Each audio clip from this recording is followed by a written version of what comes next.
दोस्तों, एक बार फिर बीसीसीआई ने श्रेयस अय्यर को धोखा दिया।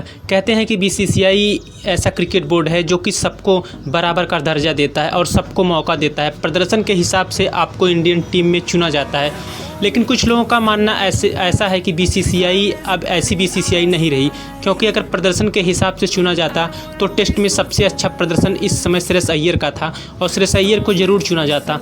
लेकिन जैसे ही इंग्लैंड टीम की घोषणा हुई, उसमें श्रेयस अय्यर का नाम ही गायब कर दिया गया। बताया जा रहा था कि पहले उनसे कॉन्ट्रैक्ट छीना गया और फिर बाद में अब टेस्ट टीम में उनका नाम ही गायब कर दिया गया।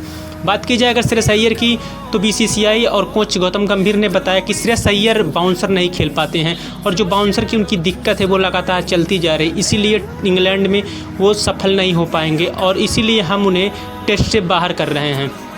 हालांकि मसला यही बताया गया बीसीसीआई और गौतम गंभीर के नज़रिए से। हालांकि श्रेयस अय्यर अगर इतना ख़राब बाउंसर खेलते हैं तो फिर उन्हें आपने T20 में और जो कि वर्ल्ड कप खेला गया और आईसीसी चैंपियन ट्रॉफी खेला गया, उसमें आप फिर उन्हें क्यों खिला रहे थे? यही मसला जो कि सोशल मीडिया पर वीडियो भी बनाकर लोग डाल रहे हैं कि आखिर श्रेयस अय्यर को बाहर क्यों किया गया। क्योंकि अगर आप देखेंगे तो जो हाल ही में खेली गई आईसीसी चैंपियन ट्रॉफी में अगर आप देखेंगे मिडिल ऑर्डर में, तो जिस तरीके से उन्होंने बल्लेबाजी की, आज तक उतने रन कोई भी बल्लेबाज मिडिल ऑर्डर में आके नहीं बनाया है। श्रेयस अय्यर उस फॉर्म में चल रहे हैं और जो विश्व कप हुआ था उसमें भी वो सबसे ज़्यादा रन बनाने वाले मिडिल ऑर्डर के बल्लेबाज हैं। कोई भी बल्लेबाज विश्व का ऐसा नहीं है जो मिडिल ऑर्डर में आगे उतना रन बना सके जिस तरीके से श्रेयस अय्यर ने प्रदर्शन किया था।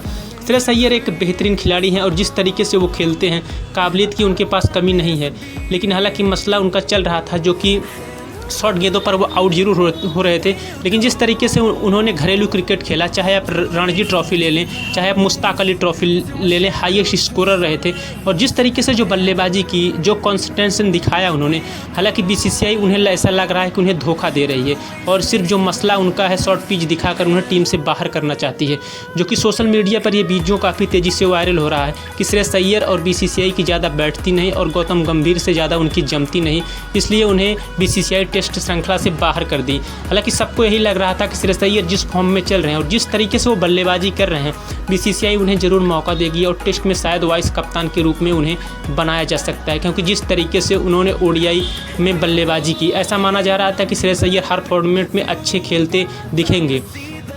पर मसला फिर वही आ जाता है कि शॉर्ट पिच का। और बीसीसीआई और गौतम गंभीर ने जब प्रेस कॉन्फ्रेंस में पूछा गया कि आखिर श्रेयस अय्यर को टीम में क्यों नहीं चुना गया, तो गौतम गंभीर ने बताया कि जो उनका मसला है वो शॉर्ट पिच का अभी भी चल रहा है और इंग्लैंड में खेलना इतना आसान नहीं होगा, इसलिए हम श्रेयस अय्यर की जगह किसी और बल्लेबाज को मौका दे सकते हैं।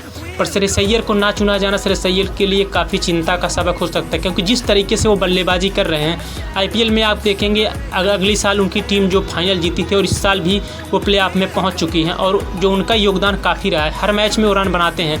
आप ऋषभ पंत को वाइस कप्तान बना देते हैं, अगर प्रदर्शन के हिसाब से देखें तो उनका प्रदर्शन 0 है।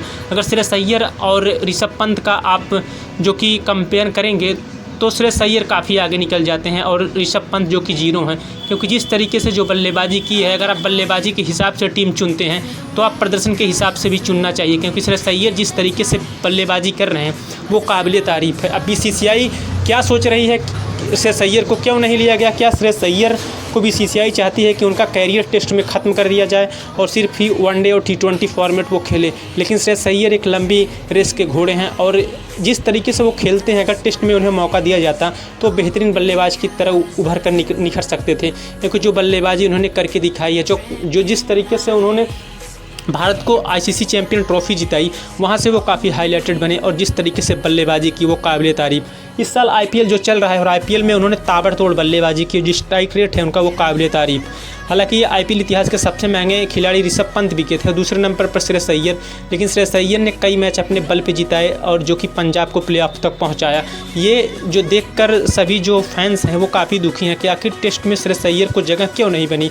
क्योंकि जिस तरीके से उन्हें कहा गया कि आप घरेलू मैच खेलिए, आप रणजी ट्रॉफी खेलिए, आप मुश्ताक अली ट्रॉफी खेलिए, घरेलू में उन्होंने ज़बरदस्त 70 के एवरेज से एक बेहतरीन बल्लेबाजी की और जो दिखाया कि उनके पास टैलेंट की कोई कमी नहीं है, बस उन्हें चांस देना चाहिए।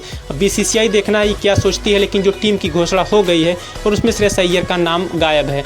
अब देखना ये गौतम गंभीर और जो कि मैनेजमेंट क्या करता है। हालांकि ऐसा माना जा रहा था कि जसप्रीत बुमराह को भी कप्तान बनाया जा सकता है, लेकिन उनका भी पत्ता साफ कर दिया गया। टेस्ट के माने आप विश्व के माने अगर कोई नंबर 1 गेंदबाज है तो वो जसप्रीत बुमराह हैं, लेकिन उनका भी नाम जो कि गायब कर दिया गया और टेस्ट में शुभमन गिल और ऋषभ पंत को कप्तान वाइस कप्तान बना दिया गया। ऐसा लगता है कि भारत में सिर्फ अगर आपकी बीसीसीआई से बैठती है तो आप आगे बढ़ सकते हैं, अगर आपकी नहीं बढ़ सकती तो आपका जो कैरियर है उसे ख़त्म कर दिया जाएगा।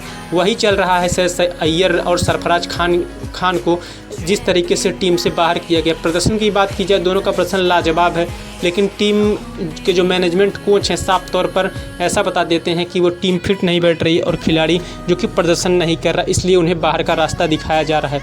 आप लोग अपनी एक राय ज़रूर दें, कमेंट में बताएं कि आखिर श्रेयस अय्यर के साथ ऐसा क्यों हुआ, सरफराज के साथ ऐसा क्यों हुआ।